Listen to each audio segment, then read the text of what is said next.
Hi കൂട്ടുകാരെ, പുതിയൊരു വീഡിയോയിലോട്ട് എല്ലാവർക്കും സ്വാഗതം. അപ്പോൾ ഇന്നത്തെ എപ്പിസോഡ് പറയുമ്പോൾ സ്വപ്നയ്ക്ക് മഹിമ ആരാണെന്നും എന്താണെന്നും ഒക്കെ അങ്ങോട്ട് അറിയിച്ച് കൊടുക്കുകയാണ് കേട്ടോ. ഇനി മേലെ നീ വക്കീലിനെ പിന്നാലെ നടന്നെന്ന് ഞാൻ അറിഞ്ഞ ലാസ്റ്റത്തെ വാണിംഗ് ആണ്. ഇനി ഒരു വാണിംഗ് മഹിമ തരില്ല. മഹിമ പറഞ്ഞതാണ്. പിന്നെ ഈ വലിയ ഗുണ്ടാ സംഘങ്ങളൊക്കെ ആയിട്ടാണ് വക്കീലിനെ അടിക്കാൻ വേണ്ടി പോയത്. പക്ഷെ ഞാൻ അങ്ങനെയല്ല വന്നത്, ഞാൻ ഒറ്റയ്ക്കാണ് വന്നത്. എനിക്കറിയാം, ഞാൻ ഒരു ഡോക്ടറാണ്. നിൻ്റെ കൈകാലം എവിടെ തിരിച്ചു. ഇപ്പം നീ തല്ലി പറഞ്ഞാൽ എല്ലാവരും അറിയും, വെളിയിൽ എല്ലാവരും അറിയും. പിന്നെ എനിക്ക് കൂടുതൽ പ്രശ്നമാവില്ലേ.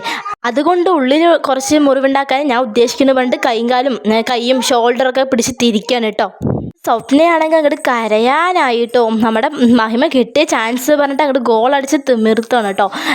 അത് കഴിഞ്ഞിട്ട് പിന്നെ പറയും, പിന്നെ ചെയ്യണത് സർജറിക്കുള്ള ഒരു കത്തി ഉണ്ട് കേട്ടോ. ആ കത്തി എടുത്തിട്ട് നമ്മുടെ സ്വപ്നൻ്റെ കഴുത്തിനോട് വെക്കുകയാണ്. ഇത് സർജറിക്ക് മാത്രമല്ല, അല്ലാണ്ട് നമുക്ക് യൂസ് ആക്കുക പറഞ്ഞിട്ട് മഹിമ സ്വപ്നയോട് പറയണം.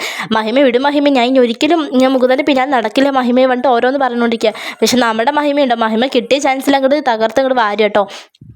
അപ്പൊ ഇന്നത്തെ എപ്പിസോഡ് പറയുമ്പോൾ സ്വപ്നം അങ്ങോട്ട് പേടിച്ച് കരയുന്ന ഒരു എപ്പിസോഡ് തന്നെയാണ് കേട്ടോ. വീഡിയോ ഇഷ്ടമായി like, share, subscribe. Thanks for watching.